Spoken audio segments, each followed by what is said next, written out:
The Athletic has officially released their quarterback tiers for the 2025 NFL season. The question is, are they right or are they ridiculous? Let's find out.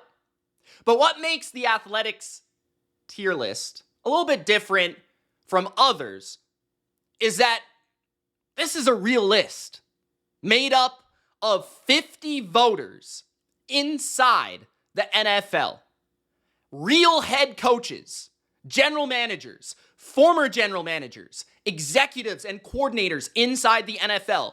A 50-man panel coming from the top of the league. So, if you're excited to see where your favorite NFL team's quarterback gets ranked, which tier does he belong? Then Gronk, spike the like button. It does help the channel, and it helps other NFL fans just like you find the BLV and find the community. So, Gronk, spike the like button. Also, don't be a jabroni and subscribe for more NFL reactions on the BLV, just like this. Now it's time. Let's check out the Athletic's annual quarterback tiers entering 2025. Let's go. NFL QB tiers 2025. The title reads, Lamar Jackson surges into tier 1. Jayden Daniels sets a rookie record. The difference in overall rank year over year. The change from 2024. Sam Darnold, +9. That's the biggest riser. Baker Mayfield, the second biggest riser, +8. Bryce Young, +4. Jared Goff, Jalen Hurts, Kyler Murray, +2. Kyler up 2. That's interesting to me. Moving backwards. We have Herbert, Purdy, Tua, and Lawrence all going down just a little bit by 2 each. Dak Prescott, Justin Fields down 3. Russell Wilson down 4. The Colts quarterbacks down 6 and 7. And Aaron Rodgers and Kirk Cousins as the biggest fallers entering 2025. Cousins -12 and Aaron Rodgers -9. Wow. Okay. So, let me know right now, where would you rank your favorite quarterback? And let me know who on this list is underrated, overrated, and what stands out to you, because I want to hear from you. So, let's kick it off with tier 1. A tier 1 quarterback can carry his team each week. The team wins because of him. He expertly handles pure passing situations. He has no real weakness or holes in his game. Interesting. Okay. I like the descriptions, by the way. I really like this list. Shout out to Mike Sando, who completes and compiles this list, because I think he does a great job overall. Patrick Mahomes. The best quarterback to ever live is the headline. And as you guys can see on the right, they do the votes every year. And for Mahomes, they have his votes all the way dating back to 2018. So you can see the votes of every season here as well, which is pretty cool. And I'm pretty sure Mahomes has been in tier 1 for a long, long time. So, yeah. Voters still consider Mahomes the best, even though others have surpassed him statistically. I think Mahomes is the best quarterback to ever live, an offensive coordinator said, but the gap is smaller than it was a year ago. Interesting. I don't agree with that. He's not better than Tom Brady. I'll tell you that much. Tom Brady never got annihilated in a Super Bowl. And Tom Brady beat his ass in his 40s. Not once, but twice in the playoffs. How about that? So if all your argument is that Patrick Mahomes, he beats these other quarterbacks in the playoffs, even though he doesn't play as well as them throughout the entire regular season, then, bro, how's he better than Brady? Best quarterback to ever live. Throwing the ball behind the line of scrimmage. The best quarterback in the NFL is not Patrick Mahomes. I've said this many times. He was the best quarterback in the NFL in 2022. He hasn't been the best quarterback in the NFL for 2 years. Let's look at PFF for evidence. He was the 11th graded passer in the NFL with 18 big-time throws and 15 turnover-worthy plays. That's not exactly the greatest quarterback to ever live. That was exactly 20 big-time throws below Joe Burrow, 19 below Josh Allen, and he had 19 less turnover-worthy plays or big-time throws than Josh Allen, and he had the same amount of turnover-worthy plays. So there you go. You know, Lamar, Burrow, and Allen were all graded elite last season according to PFF. That's just their grading. I don't really care. I more care about the stats. You know, again, yards, Mahomes is 7th, completion percentage 10th, touchdowns 9th. I don't see any stat that he's elite in. So yeah, he won some games in the playoffs. I really only felt like he played really well against the Bills. Otherwise, he played terrible in the Super Bowl. He was awful. And he played fine against the Texans, but really didn't have to do a lot because George Karlaftis was in the backfield the entire game against CJ Stroud. But you guys know, I've been over this a million times by now. Like, yes, Mahomes is one of the greatest quarterbacks to ever live. Yes, Patrick Mahomes is the greatest quarterback of his generation, but he is not the best quarterback in the NFL right now. There is a difference. He doesn't make as many big-time throws any longer, meaning vertical, tight window throws like he used to. In fact, he's one of the more conservative passers and decision makers in football right now. They throw the ball short a ton. He still has a good quick release, good timing, can read a defense extremely well, can ad-lib and avoid sacks, do all those things. But I felt like his explosiveness in his game has definitely deteriorated, and his down-to-down consistency is not the same. He has great moments when you really need him to, situationally speaking, at the end of games, the end of halves. He knows how to win. He knows how to manage the game to win the game. He's maybe the best in that area in terms of like understanding what it takes to win. Throw it away, take a sack in the right moment, make the big throw in the right moment, make the right scramble in the right moment. But there's another 58 minutes in a game where like he's not as good or explosive or as difference making or as game changing or as carry the team as other quarterbacks. Like Mahomes has the best coaching staff in football. He has an elite defense. Sure, he's been a little bit undermanned in certain areas on his offense in recent years. That's fair. But so have his counterparts in other portions of their career. So I don't think why we can just make excuses for Mahomes why his stats are down. But that was never really the case for others. Look at the season where Lamar won the MVP in 2019. Or the way that Josh has been able to play the last couple of years. It's not like he has spectacular skill position players. He doesn't certainly have Andy Reid as his play caller. So I just feel like Mahomes is propped up to the number one because of his career and not necessarily because of his play recently. Okay? He did lead the NFL in game-winning drives and fourth quarter comebacks. That is fair. They won a lot of close games.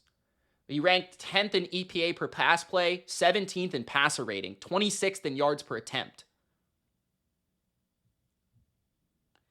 Burrow, Lamar, and Josh played better than him in quarters 1 through 4. A head coach said.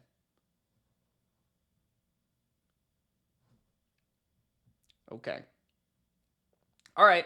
So, yeah, I disagree with number one. And here in tier one, or I guess this is tied for number one. I think that's the ranking on the left. That's the ranking. This is tier one, though. So, the tier one quarterbacks, Stafford is included in this. Interesting. So, we have Joe Burrow, Josh Allen, Lamar Jackson, Matthew Stafford. So, let's go man by man here. We've got Joe Burrow, the closest thing to Joe Montana that I have seen. That's an interesting comparison.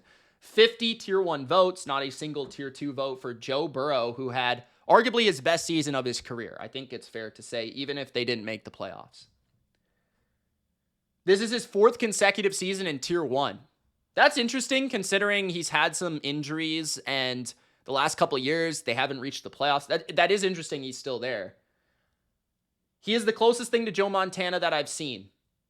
That is about as big of a compliment I can give you as a quarterback. One difference, Montana's Niners led the NFL in fewest points allowed during the 80s, while Burrow's were 25th last season.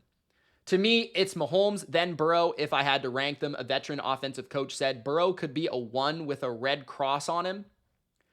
They don't protect him, and he gets the S knocked out of him constantly.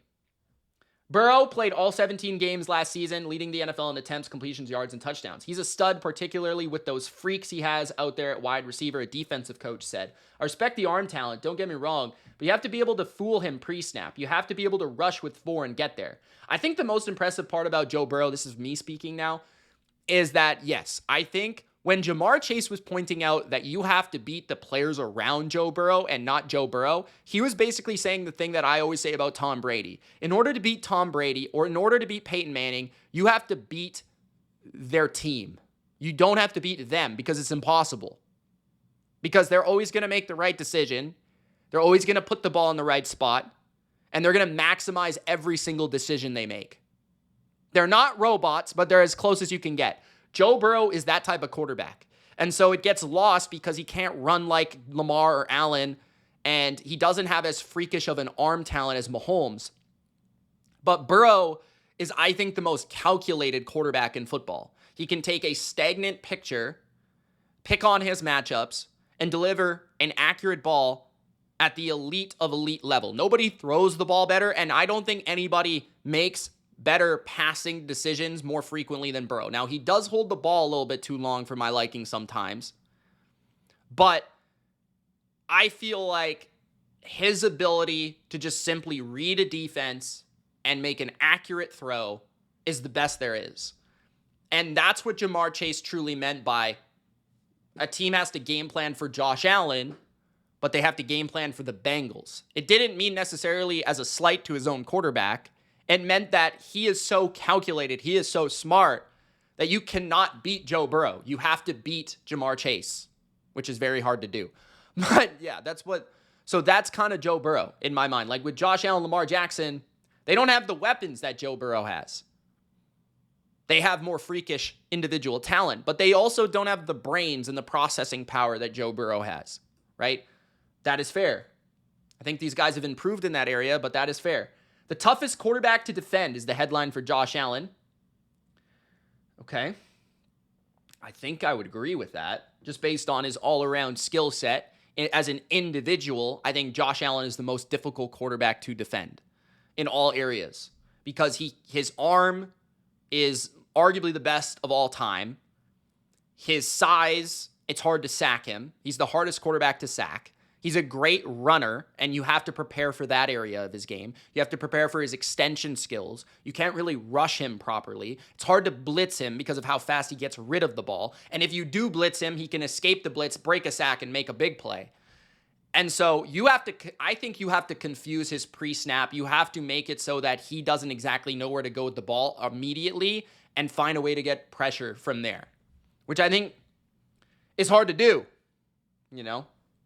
But Allen ranks a tick below Mahomes and Burrow, even though some consider him the most challenging to defend. That's because a few voters valued pure passing over running strongly enough to place a line after Mahomes and Burrow. So I'm not really sure why people think that Mahomes is a better passer than Josh Allen. Like, if anyone can let me know why that's the case. Like, statistically speaking, eye test speaking, I don't necessarily see that. Like, Mahomes hasn't made the big throws downfield. He throws the ball like, what was his yards per attempt last year? Like, his ADOT. What was his ADOT? He had the third lowest ADOT in the NFL. Like, big time throws, Allen had 37 in the regular season. I believe he was first collectively. He also had a 7.1 big time throw percentage, which was first in the NFL. So, pure high-end passing talent, Josh Allen surpasses Patrick Mahomes. I think that's pretty definitive. He also throws the ball more downfield. He's obviously a better runner. He had the highest rushing grade in football by 3 points. I don't really understand, like, he is accurate. I don't really get the sense that Allen is not accurate at this point. Maybe that was earlier in his career, but I don't really see that anymore. Like, I don't really know what people are seeing here. I don't know. Josh Allen reminds me of Brett Favre when he was younger, a coach said. He's like a bull in a china shop trying to score 70 every week. Burrow does it like a surgeon. All right. Well, I think the Bills had more points last year than the Bengals, despite Allen having less skill talent on his team. Did have a better offensive line, did have a better run game.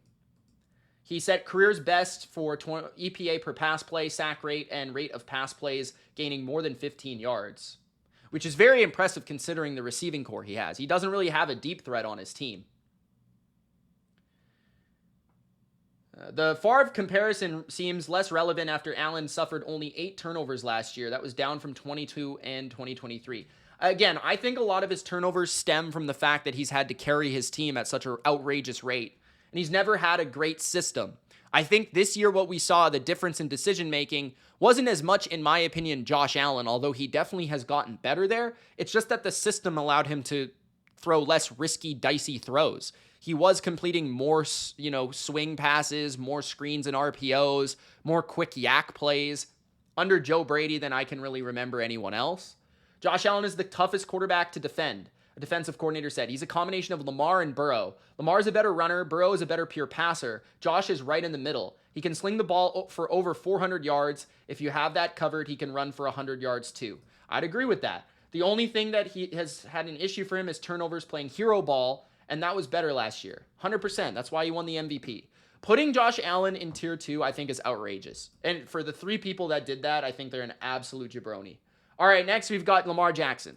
I don't know what it is. It's like a pre-draft thing. Like, people still hold that over his head. And so do they with Lamar Jackson. He has taken leaps and bounds. We should not be seeing this headline anymore for Lamar Jackson. We should not be saying he has taken leaps and bounds. At this point, he has confirmed. He has solidified. He has basically proven that he is a stud. Like, how many times does he have to go out there and shine and win the MVP and be one of the best quarterbacks in football for people to just get over the fact that he is really good? Like, can people just, like, stop with the, like, oh, yeah, he got better this year? Like, stop. Can we stop? He's finally ascended into the top tier after 2 seasons of good health and great production and an offense showcasing his passing. He had 4 votes in tier 2, which was more than Josh Allen. Again, Lamar in tier 2 is outrageous. Lamar has really done a great job. I do not think it has been him that has let the team down. Okay, I'm not sure about that. I think he has let the team down to a certain degree. A defensive coordinator said, it has been other parts of their team. He has taken leaps and bounds in the last couple of years. He set career bests for passing yards, yards per attempt, touchdowns, interceptions, passer rating, sack rate. It's probably going to be the best season of his career. I mean, no doubt. There is a maturity of how he plays, at least as a passer, how he plays the game and when he turns on his magic. We played them, and he was almost perfect that day. He is definitely a 1. Most voters thought Jackson should have won MVP. It would have been his 3rd, an offensive coordinator said, you can't win 3 MVPs, be in your prime, and still not be a 1.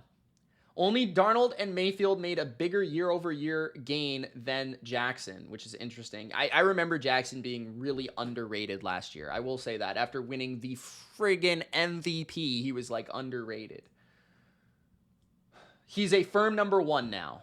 I mean, if he wasn't before. So, it feels like Lamar and Allen are kind of, like, a little underrated here. I'm not going to lie. Like, again, they're my 1 and 2 entering 2025. I think they've earned that based on their level of play. You compare that with Patrick Mahomes, who's at number 1, it doesn't really make a lot of sense. Matthew Stafford. A tier 2 quarterback can carry his team sometimes, but not as consistently.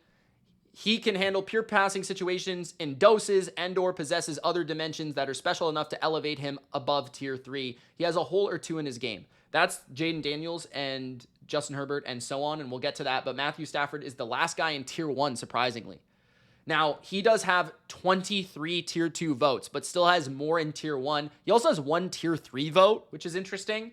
Stafford is making his tier 1 debut at age 37, which is really interesting because I thought that statistically he played worse than previous seasons.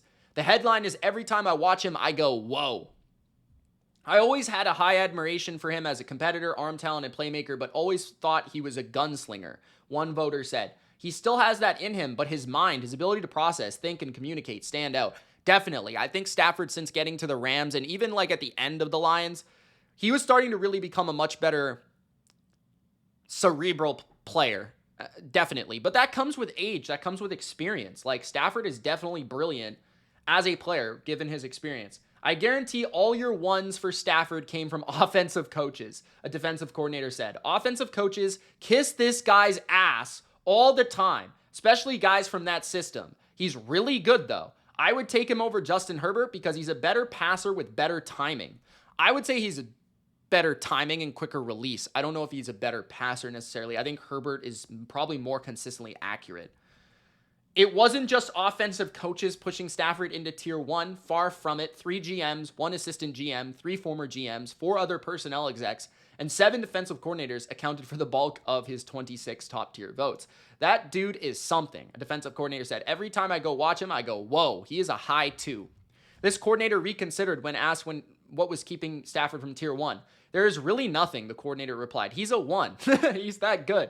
They are a play away from the NFC Championship last year. He worries the S out of you. So, I don't agree that he's tier 1. I love Matthew Stafford. I think he's a Hall of Fame quarterback. But at the same time, I think that he lacks the outside structure plays and honestly, just the consistency of production. Like, I feel like if we were just to look at Stafford's numbers last year, like to just be fair, right? Like, he is great. In a one-game setting, Stafford might be a tier 1 quarterback. In a one-game setting. But as a collective, a consistency, and overall body of work last year, he was 13th in passing yards.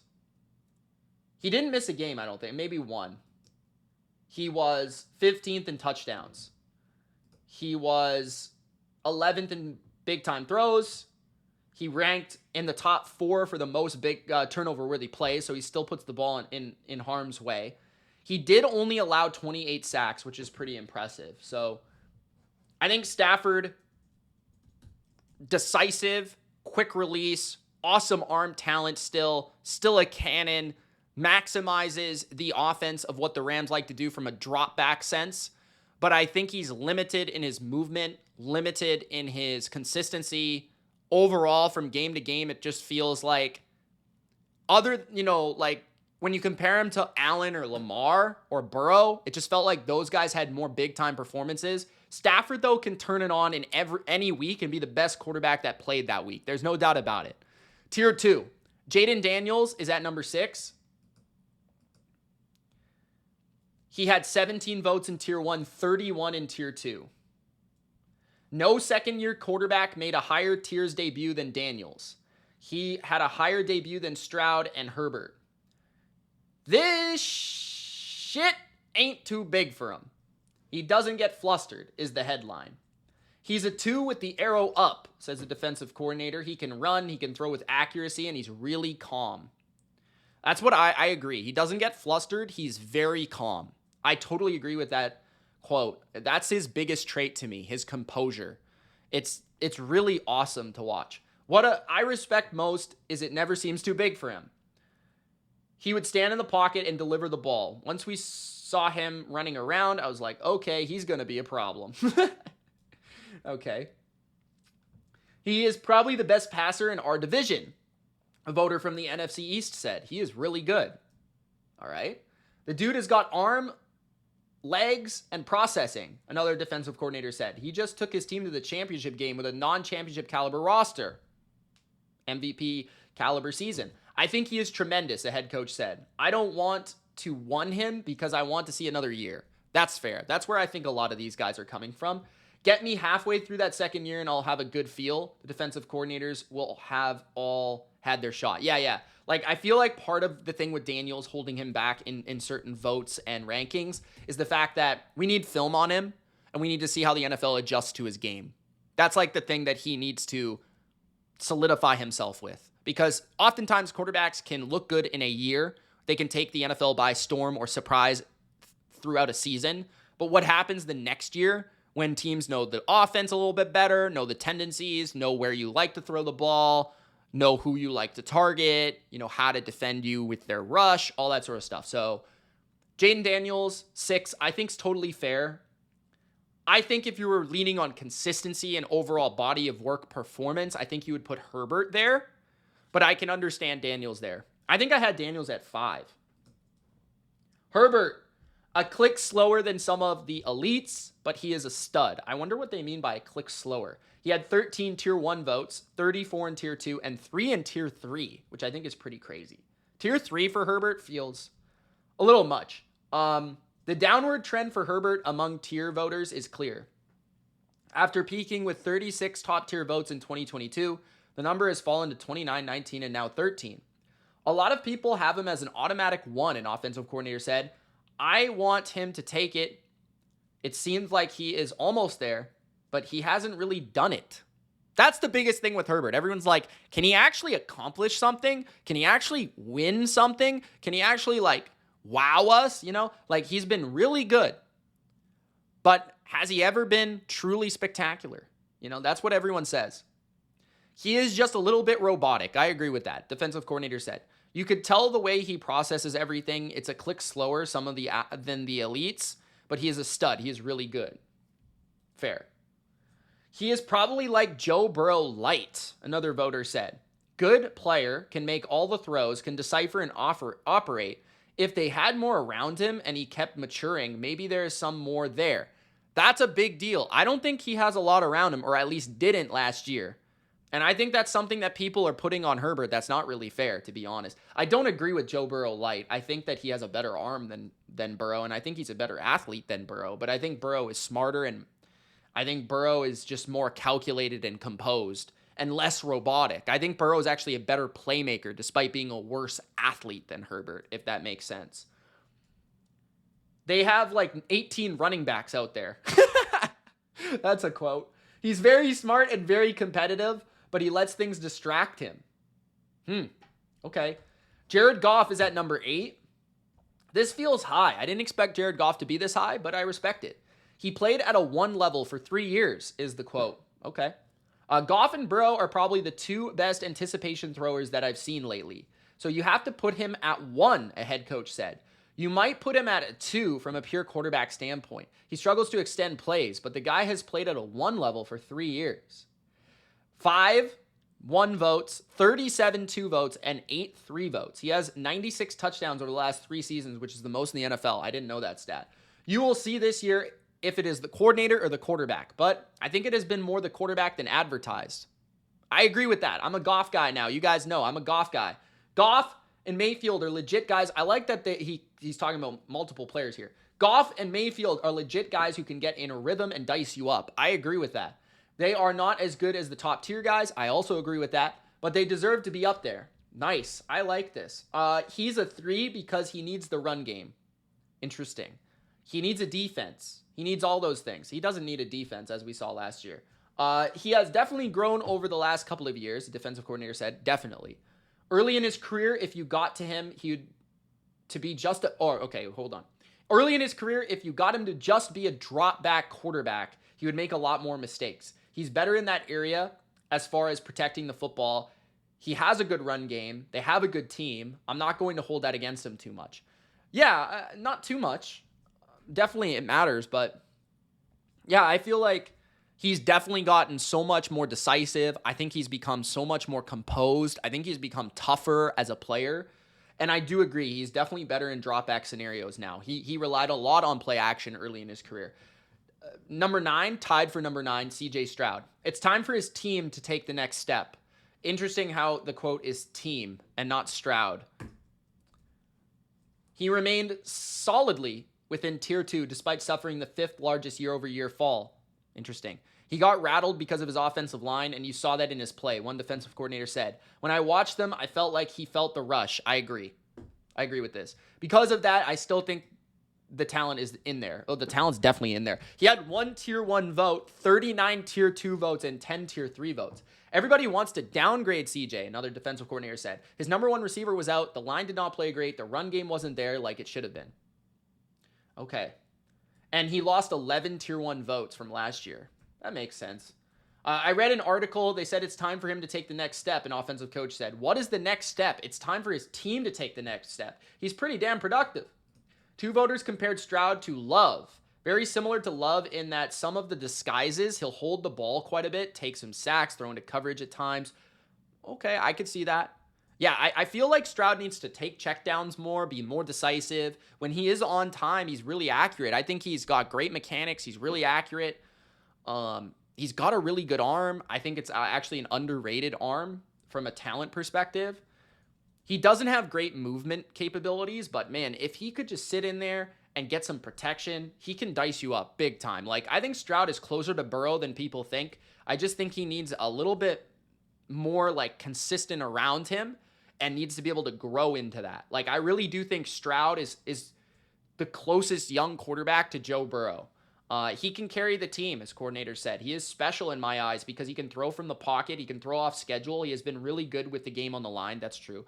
The one thing that would sway me to go to a 3 was his performance at Green Bay. I wasn't crazy about the play calls at the end, but if he had won that game, he would have been a solid 2. Interesting that he's putting one game over his head. But anyways, Jalen Hurts, a really good player on a team of really good players. He is tied with CJ Stroud for number 9.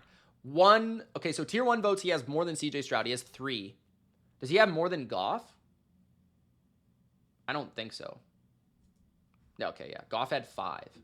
So Hurts seen as worse than Goff. Let me know in the comments what you think there. 35 votes in tier 2, 12 in tier 3, which for a Super Bowl MVP is pretty crazy. Hurts standing in tiers barely changed after his Eagles won the Super Bowl.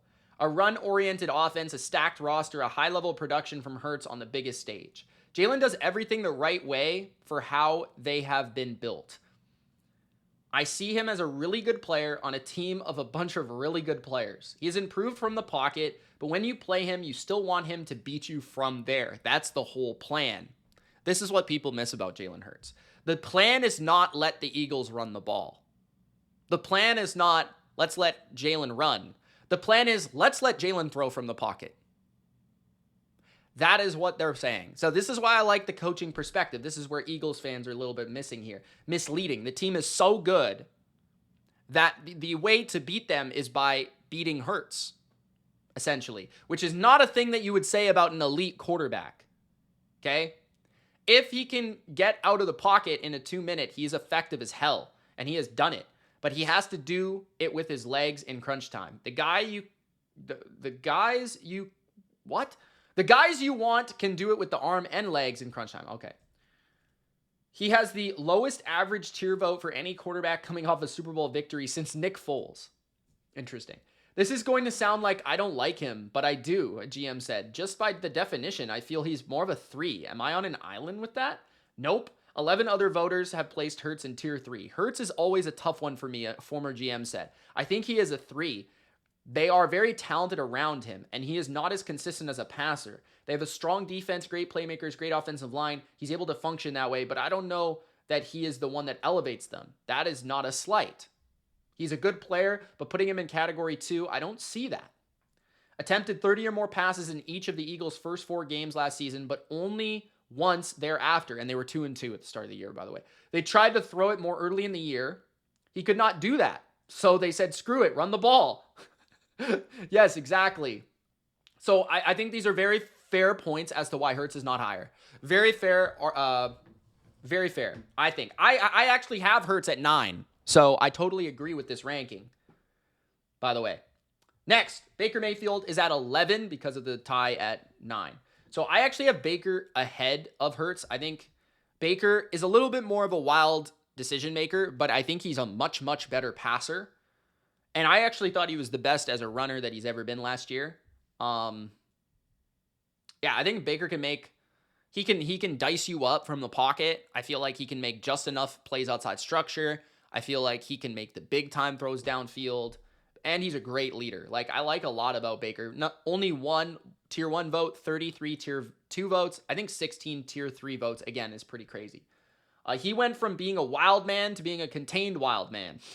He is still going to turn the ball over here and there, but he can elevate everyone around him through his style of play. I agree with that. He has matured, a defensive coach said. Think of this. Same guy who was wearing a bathrobe in a commercial when he played for the Browns. To his credit, he has different coordinators the last few years, and he is getting progressively better. His ability in playmaking has helped him get back into the place where he was drafted first overall. You looked at his path. Talk about players, you're playing your best ball with your back against the wall. Yes, got to give him a 2. Does Mayfield's status as the number one pick give him the benefit of the doubt over, say, Purdy, who entered the NFL as Mr. Irrelevant? Baker has more playmaking ability. He can carry a little bit more, one voter said. Purdy is better, quicker decision maker, and he sees it, and he has a little bit more touch on his passes, whereas Burrow throws that bitch hard. Another defensive coach said he lacks some touch and may not get it out there as quickly as the other guys. Okay. He definitely has a really underrated arm. You can see their design, a defensive coordinator said. You can see the play selection. More of the throws are going outside. I think they're opening his line of vision because he's a smaller guy. Hey, man, you got to give your quarterback a chance to make the plays where he's best. But, yeah, he is a smaller guy. I think Baker in tier 2 is absolutely fair. I think that Baker, like I said, I have him above Hurts. I have him above Goff. Although I think, I had him above Stroud this year. I think I had Baker at 8, if I'm not mistaken. So basically, like, if you swapped him with Goff, it would pretty much be accurate for me. I just feel like Baker can carry a little bit more than a Goff. Goff is a smarter player, but I think Baker is a better playmaker. So I guess it's your preference. Number 12, Dak, I kind of think is overrated. It catches up to him when it really matters the most. Interesting headline. 1 tier 1 vote, which putting Dak in tier 1 at this point is just crazy to me. 30 tier 2 votes, 19 tier 3 votes. What does Dak do? What has he done, like especially last year, to put him in tier 1? I just don't get that. I don't get that at all. I'm not necessarily worried about anything when I play him. He's just solid. A defensive coordinator said, this is exactly what I say about Dak every year. He's good, he's not great. He's good, he's not great. What does he do amazingly? He will put the ball where it needs to be. He can scramble a little bit. If he has to carry it and throw it 50 times, you'll get him a few times. I think he is still good. I started to 2/3 him, but I think he is a 2. Okay. He has proven when it comes to the big games, he can't win. Another defensive coach said, I've had him as a 2 before, but over the years, it is the same thing over and over again. Okay. That place is so funny. It's just teeters. It just teeters with disaster, an offensive coach said. They put the expectations so high, they can never reach them. Dak has been fantastic for what he is. He plays past his draft status all the time. He plays past his physical abilities most of the time. Then it catches up to him when it really matters most. So basically what these guys are saying, he's good. Regular season, he could be really good, right? But in the playoffs, his lack of elite traits catch up to him. That's what they're saying. And I think I agree with that. He's a good mental quarterback. He's a fairly accurate quarterback. He's got a decent arm. He's a decent athlete, but nothing about him is spectacular. That's maybe why somebody would put Jordan Love above Dak, because Dak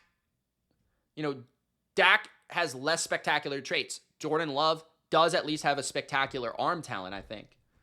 Bit of a gunslinger, but more consistently good than bad. Love leveled off after a promising 2024 season. He had 28 tier 2 votes, no tier 1 votes, 22. So Mike Tannenbaum was obviously not involved in this. 22 in tier 3. Okay. I do like his accuracy. I don't, actually. I think he's very inaccurate at times. His athleticism and his arm strength, one exec said. The vision and the processing holds me back a bit. Yeah, I think what bugs me about Love is the inconsistency in terms of seeing the field at times, and the inconsistency in terms of mechanics and consistently putting the ball where it needs to go on gimme throws. He can make spectacular throws. Like high-level throws, Jordan Love is elite. Elite. People in his face, back foot. He can do all that stuff. On the move, he can do that. But I feel like just the consistency is what keeps him down. When we faced him last year, I felt like if you could get to him, you could rattle him. He distributes the ball, and they have big skill players who are tough to bring down. That is how he makes his hay. I do not watch him and think, oh, he is effing people up. Some of these quotes are spectacular. Jordan does a great job, this coach said. He has a mastery of their offense. He handles multiple cadence and tempos well. And if anything, I think his growth is stifled a little bit by playing the coach's offense as opposed to doing more of what Jordan would excel doing. Interesting take. A defensive coach also found the Packers offense interesting. When we played them, I was like, man, this ball is going downfield. He doesn't give a shit. This coach said, "You don't see a lot of quarterbacks play like that these days. It's almost like they build into the offense and see the benefits of making you defend the whole field. They definitely are very aggressive throwing the ball downfield.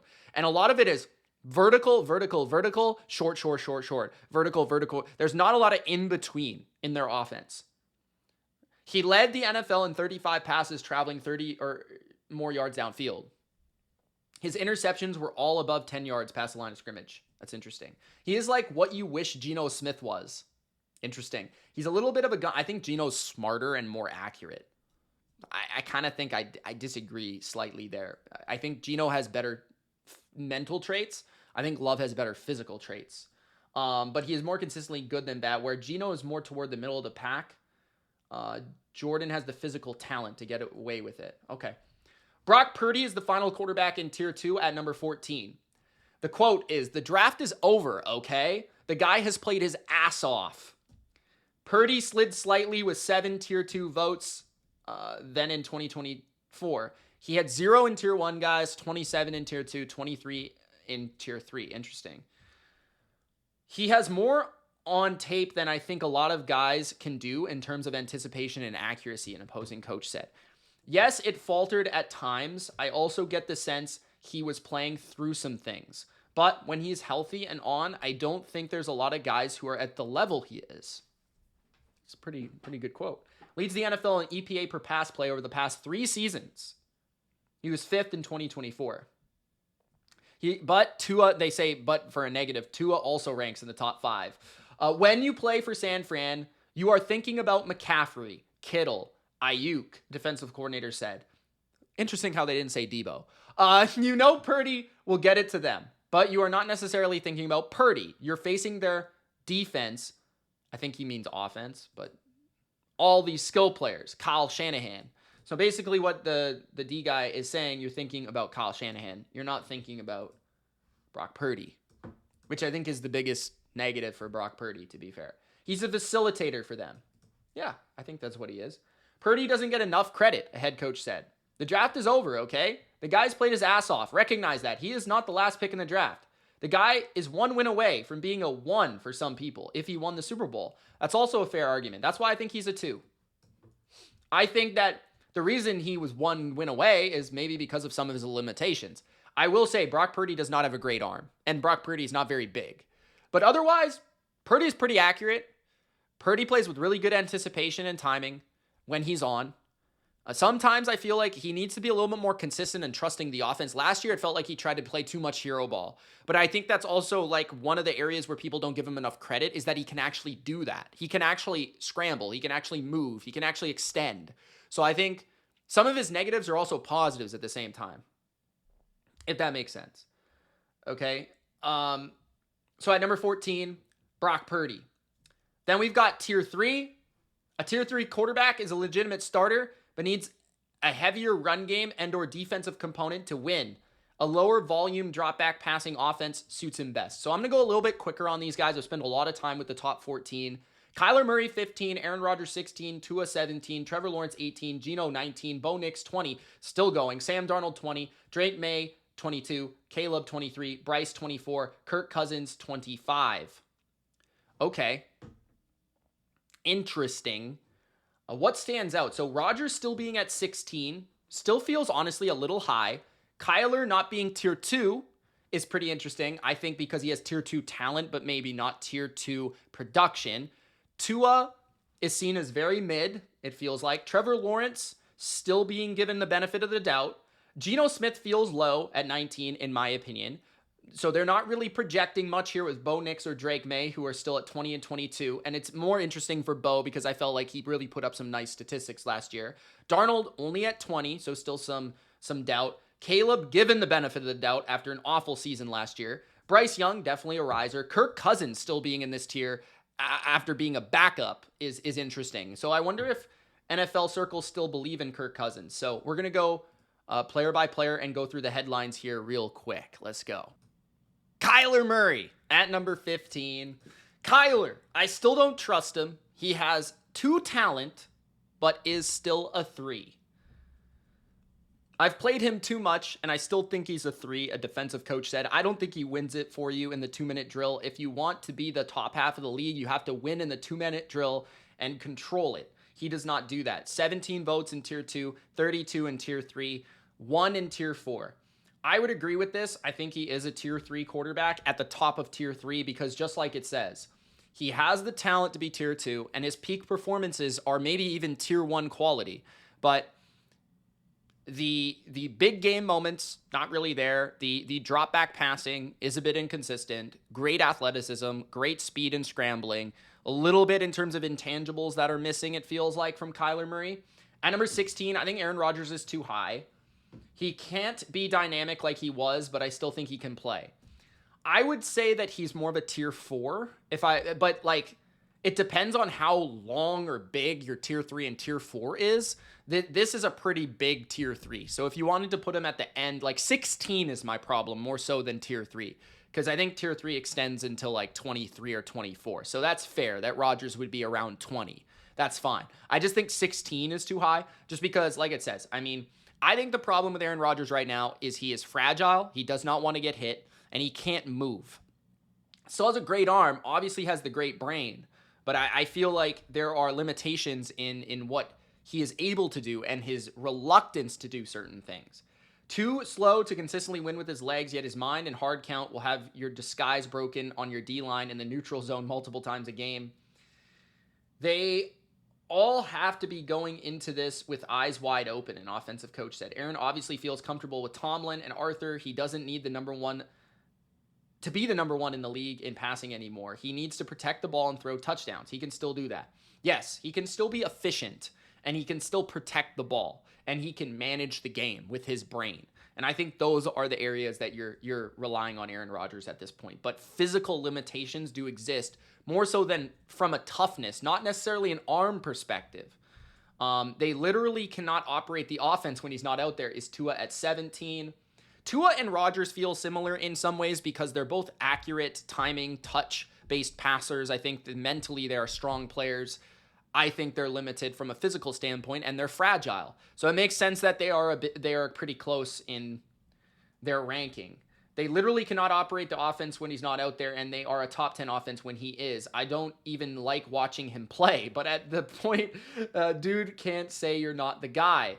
He's probably a 2 on the production, but if the game is on the line, I'd be scared to death if you were my quarterback. That is fair. He doesn't seem like a big situation, big game, big moment type of guy. And I think a lot of that comes down to his physical limitations. He doesn't feel like he has it, right? Trevor Lawrence at number 18. Liam Cohen can help him if he's able to be helped. Woof, that is an interesting quote. He's got 10 votes in Tier 2, 39 in Tier 3, 1 in Tier 4. Peaked in Tier 2 entering 2023. I thought he would be better, a head coach said, but he just isn't naturally accurate. Totally agree. I saw that in college as well. His mechanics, his feet are wonky, and he always throws the ball, it feels like, too hard and too heavy. I always thought that Lawrence was a unique athlete from a body type standpoint, so athletic for a guy that tall, and the way he played at Clemson was outstanding. But when I watched him this year, the instincts wasn't at a high level. Agree. He's not very naturally smart, playmaker, like calm, composed. He's very rigid, robotic. He looked hesitant. He had some ugly tape. He hasn't proved that he can't take the team up a level or make the team better than they are. That is fair. I definitely think that Liam Cohen can help him if he's able to be helped. He has missed a bunch of schemed up shots downfield. There is nothing that scares you about the kid. How is he beating you unless it happens to he hits a couple deep ones? I don't know how much of that is scheme versus what he does and cannot do. I do think he has a great, like from a physical standpoint, he does have a very good, strong arm, and he does have a good deep ball. Those are his strengths, to be honest. But yeah, like overall, he's not beating you with his brain. He's not overly fast. He's not extremely consistently accurate. I think at his best, he's a good, strong, power, intermediate downfield thrower. Geno Smith at number 19. I think Lawrence, by the way, above Geno Smith is inaccurate. I also think Geno should be higher than Aaron Rodgers. This is my opinion. I think Geno's better than Kyler. I think Geno's the best quarterback in this tier, personally. I think he's too low. Pretty good at everything, but nothing stands out as an elite trait. So basically, Geno Smith is Dak Prescott, except underrated. Honestly, Geno Smith or Dak Prescott? You guys let me know in the comments. Geno is pretty good at everything, but nothing stands out as an elite trait. There is not one X-Man power where you're like, F this guy. He has as good of an arm as anybody. Okay. He's accurate. He has won games where he was the reason in some of the fourth quarter victories and shootouts, an offensive coordinator said. He has had some struggles too. What prevents him from being at an elite level in the games that are really, really hard? He has not overcome those, although they did beat San Francisco this past year. I think he's a 2 because when the game is on the line, he can make the throws to win. That's very fair. That's what I love about Geno. He's really accurate. He's good from the pocket. If you're looking at drop back passing, Geno is a really good player. Like, this is where I think Geno is really underrated. He stands in there, guys that can just stand in there and take hits all game, whether it's third down or 2 minute. Those guys are legit. This coach placed Smith among the NFL's top 10 or 15 in 2-minute proficiency. Okay, I like that. He doesn't solve post-snap coverage rotations quickly enough, leading to turnovers and negative plays. You also see that as well. He's a game manager who is going to turn the ball over and can't carry it. Wow, that's extreme. Even when the team is good, you're always going to feel like we don't quite have the guy.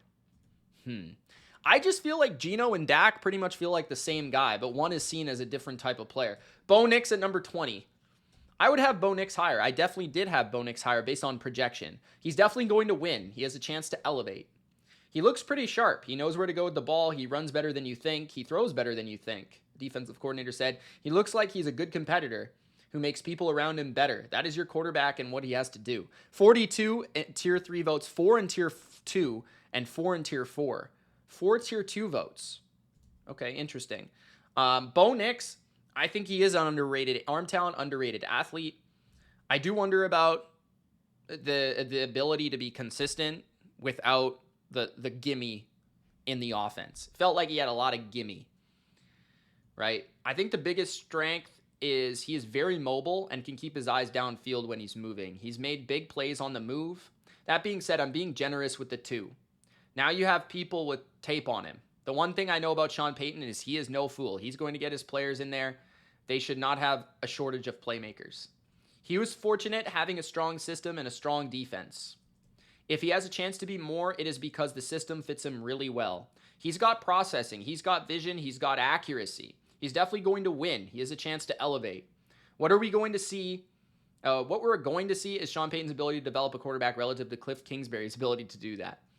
Both players appear to be dialed into the profession of quarterbacking, taking care of his body, coming in early, leaving late, being all that about ball. I'm interested in seeing who is able to grow the most coming out of this year. I actually think Bo Nix is going to win out in the end. Interesting. Over Daniels. Where do you guys stand on Bo Nix? Is he going to elevate? I think he's a little low on this list, personally. Number 20, Sam Darnold. I think this is fairly accurate. I'd have him around this range. When you put the pieces around him, he has a high ceiling. Yes, he has a high ceiling because I think physically he has talent. He's a decent scrambler. He's got a really good arm. I think his arm is really underrated. And he can really dial in on deep shots and on his intermediate shots. Like, I think Sam Darnold is a physically superior quarterback to Trevor Lawrence, believe it or not. I'd rather have Sam Darnold than Trevor Lawrence. Trevor Lawrence might be a little bit more physically tougher or mentally tougher. Like, Darnold's, I think, biggest weakness is he folds when things get rough around him and when the protection isn't there. Sam, when you put pieces around him, he has a higher ceiling. This is wild to say, but Geno is maybe better if your team is bad. Sam is better if your team is good. Geno can look great, and you can win games you should not win. But you're going to also lose 2 or 3 against teams that are the same as you because he throws a pick in the end zone, plays blind, doesn't see it. Sam, when the team is bad, you're going to feel like, F, this guy's limited, and we cannot overcome it. But when your team is good, you're going to operate really well. I think Sam starts 1 year, and then they go with the young kid, Jalen Milroe. Ooh. I like Darnold, but at the end of the season, he killed me.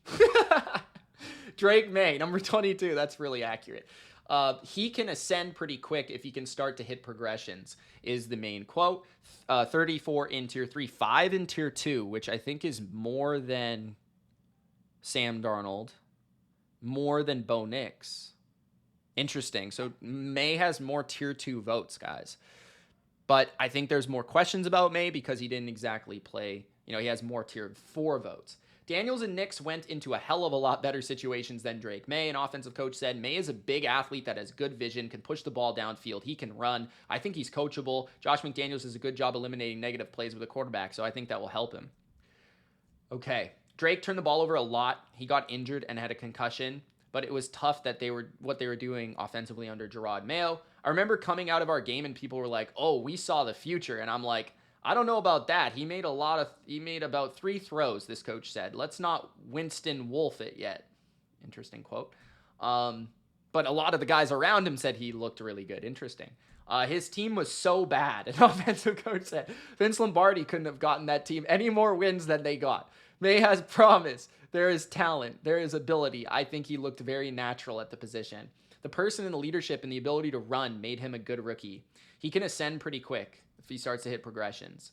I think May, again, I've said it many times, but I think May has all the physical talent to be spectacular. He has a great arm.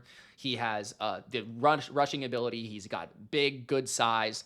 I think he showed in some games like the Rams game was a big one for me, where he was able to show like pinpoint accuracy consistently. The Colts game, where he was able to just go through progressions and make reads and make quick throws and make enough extension plays. I think if he can be a little bit more, less turnover prone, a little bit more honed in, be consistent from that accuracy perspective, I think he even has those progression skills. I think he's smarter than people think.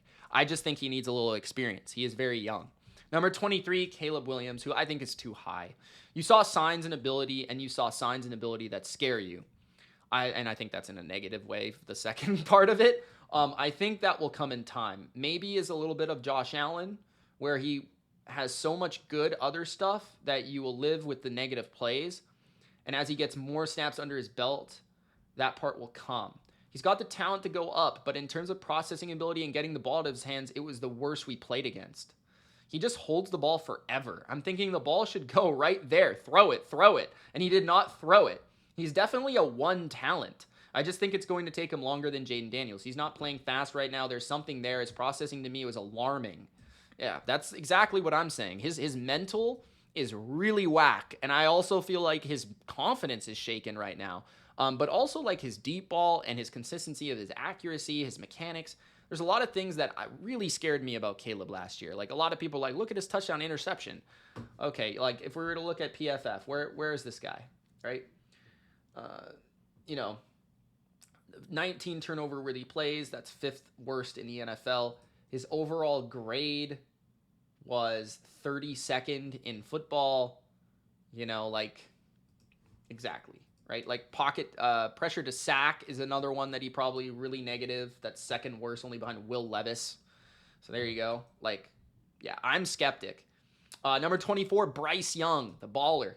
I don't know if there's enough talent to become a 2.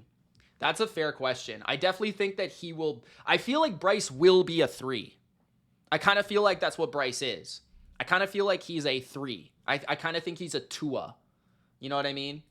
He's a Tua, that type of guy. Geno, he's a 3 to me.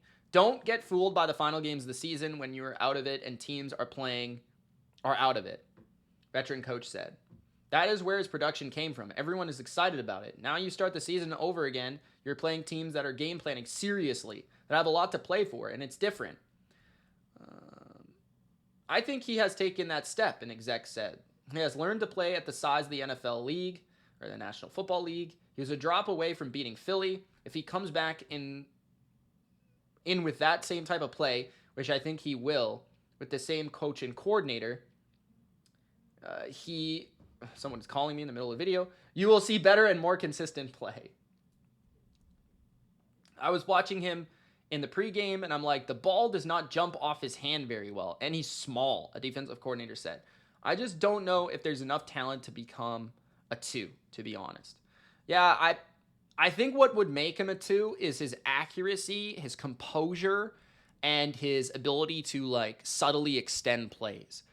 In almost like a Jayden Daniels light type of way. Number 25 is Kirk Cousins, it's just interesting that he's here. Where is he at physically? He should be a 2 if healthy.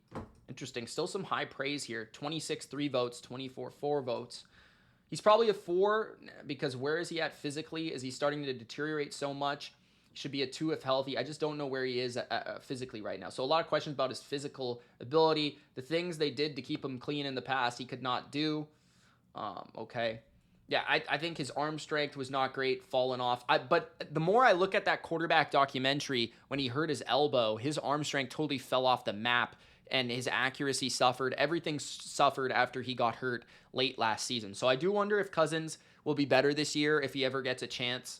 Obviously, smart quarterback, good decision maker, accurate when healthy. I'd love to have him as a backup, but just not an expensive one. 26, Russell Wilson. 27, Justin Fields. 28, Michael Penix. 29, J.J. McCarthy. 30, Daniel Jones. 31, Joe Flacco. 32, Anthony Richardson. 33, Spencer Rattler. 34, Kenny Pickett. That's every quarterback that got votes, every quarterback that was voted for. Let's just quickly go over these. So Russell Wilson at 26 feels fine. What he had that was magical about him is gone. Fair. Totally fair. If you are a quarterback who has to create time instead of one who knows where everything is, hits his back foot and throws it, then this is what happens to you. I'm going to leave you with that quote for Russell Wilson. He actually had what? He had tier 5 votes. Justin Fields. In an RPO play action system, this guy can be really positive. This is what I've said for his entire career. This is another guy who, in a pure pass world, you say probably not. In the run game, he can do it. RPO play action system. At the end of the third quarter, you will be down 8 to 10 points, another offensive coach said. Great. You keep it close. Now what? The problem is the hardest thing to fix is a quarterback who keeps their eyes up the field, seeing the field and not being affected by the rush. And those are 3 of the worst things that he does. Okay. Michael Penix. See, I'd have Penix and JJ above these guys just based on potential. Like, honestly. Penix, he finished strong. He gives you hope. His poise, his arm strength make a difference. He can make a lot of throws that Cousins could not. His decision-making was really good. His accuracy was spotty. I saw that as well. But outside of that, he finished strong. He gives you hope. Okay. Bruce Arians, quarterback. I could see that. J.J. McCarthy, number 29. I just hope he is not an injury-prone guy. I would have hope for him with that coach and that system if he can stay healthy. He has that slight build. He looked pretty good in the preseason in a short period of time. I believe in the head coach and the system. He has good arm strength. He's athletic. He's smart. He has all those things. I just hope he is not an injury-prone guy. I don't just hear slam dunk stuff out of there. So a lot of people are hearing some pretty big negatives from JJ out of the Vikings. He got 50 tier 4 votes. But he does have traits, according to some. How healthy is he going to be? They are only doing one joint camp with New England. He plays on a Monday night at Chicago to open the season. I'm pretty interested to see what that looks like. I am as well. Yeah, I've heard some like difference in opinion on JJ. I think JJ will be I think he'll be another, like what I said about Bryce. I think he'll be a tier 3 quarterback in the NFL. He does have more physical upside than maybe like a Bryce Young, but I feel like I don't see the same composure level of intelligence. Daniel Jones, he still might be tier 3. He has to show it.